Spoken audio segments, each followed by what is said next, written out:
Le roi songe. Il rêve d'eau jaillissante, de bosquets verdoyants, de décors mythologiques. J'emboîte le pas du rêve de Sa Majesté Soleil dans les jardins de Versailles.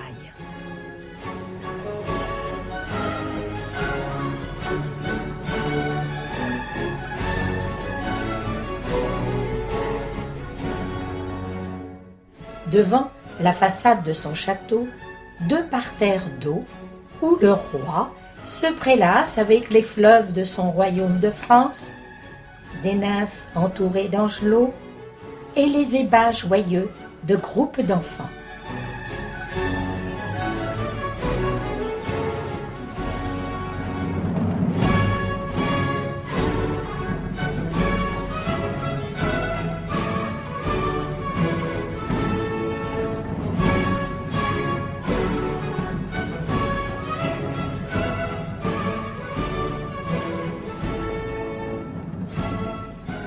Le roi s'arrête.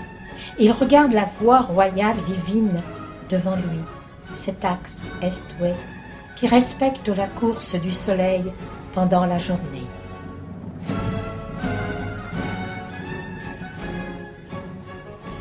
Devant le bassin de Latone, mère d'Apollon et de Diane, le roi la regarde implorer le ciel de Jupiter et condamner les paysans de Lycie qui lui avaient refusé de boire l'eau de leur étang.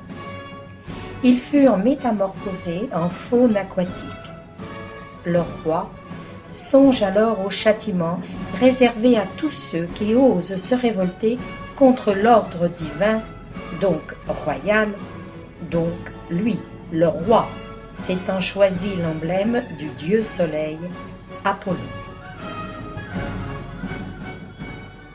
Dans les jardins, plusieurs épisodes à la gloire d'Apollon auxquels le roi s'identifie. Latone évoquait son enfance.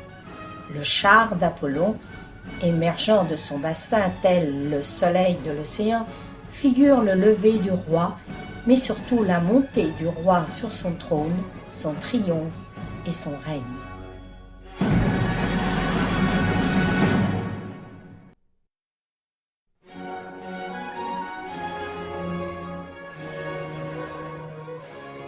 Thétis, déesse marine, chaque soir reçoit le soleil qui vient se coucher au terme de son voyage céleste, le repos nocturne dans l'océan. En fait, le coucher du roi.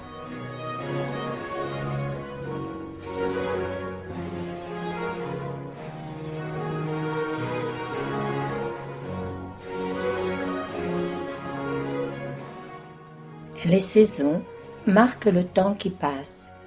Les têtes des dieux qui les illustrent orientent leur visage vers l'allée centrale pour suivre la course du soleil.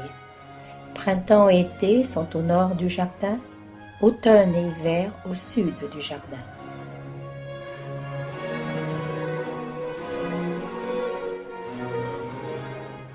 Le géant Encelade fut mis hors de combat dans la guerre entre les titans et les dieux par Athéna et fut enseveli sous le mont Etna. Le roi songe. Il songe au mythe comme à un message de sa détermination à vaincre tout ennemi de sa monarchie absolue.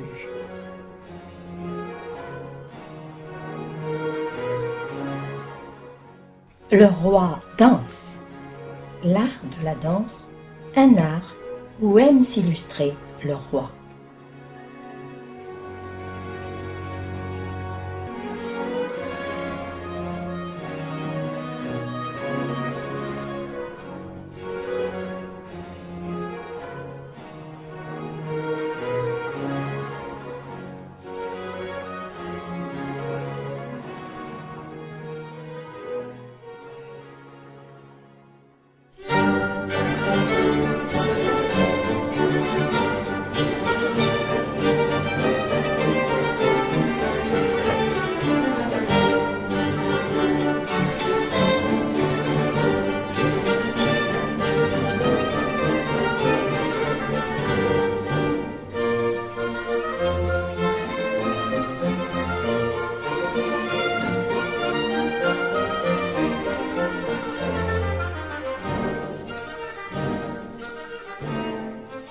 Le jardin du roi ne fait pas partie du songe de Louis XIV, car à sa place existait une pièce d'eau sur laquelle voguaient des maquettes de navires de guerre.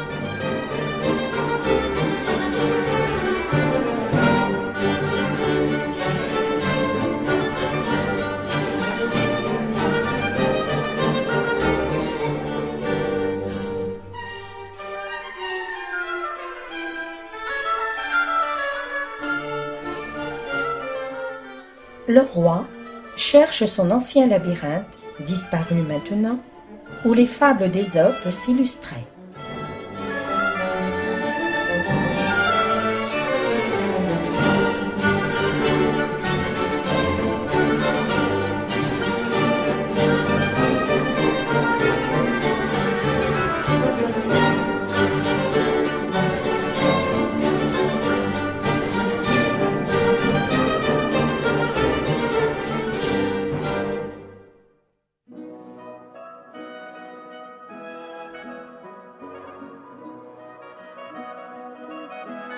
Le roi aime venir dans ce bosquet qu'il a dessiné lui-même. Au bassin inférieur, les jets d'eau forment une fleur de lys.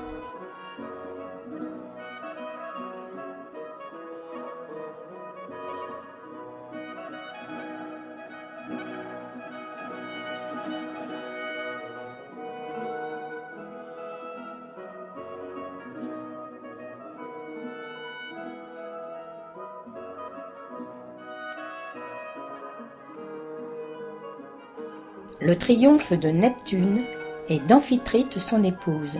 Le roi aime ce triomphe de l'eau, cette eau si difficile à amener à Versailles. Il songe à ce triomphe, absent de son rêve, et qui sera conçu sous Louis XV, son arrière-petit-fils.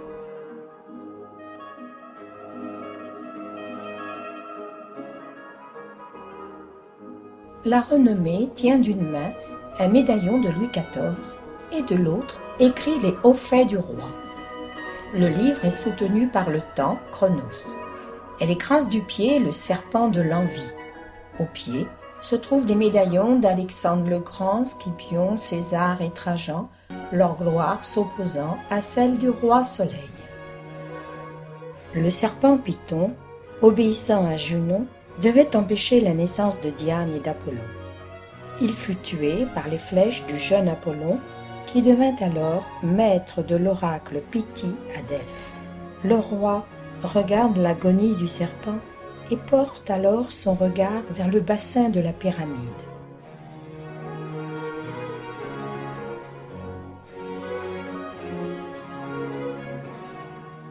Le long de l'allée, des groupes d'enfants célèbrent le triomphe d'Apollon sur Python.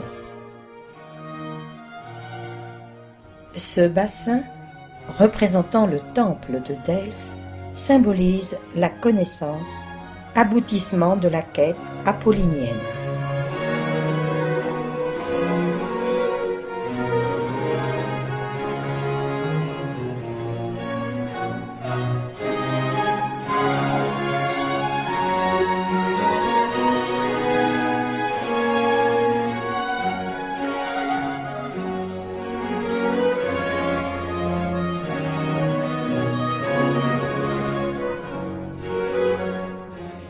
L'Arc de Triomphe a disparu.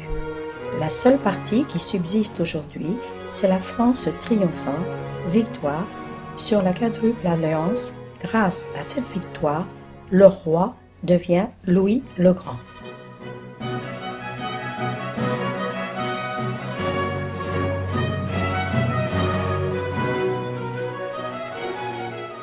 Le roi tenait à ce théâtre d'eau, mais trop fragile, il fut ravagé par le temps et les tempêtes.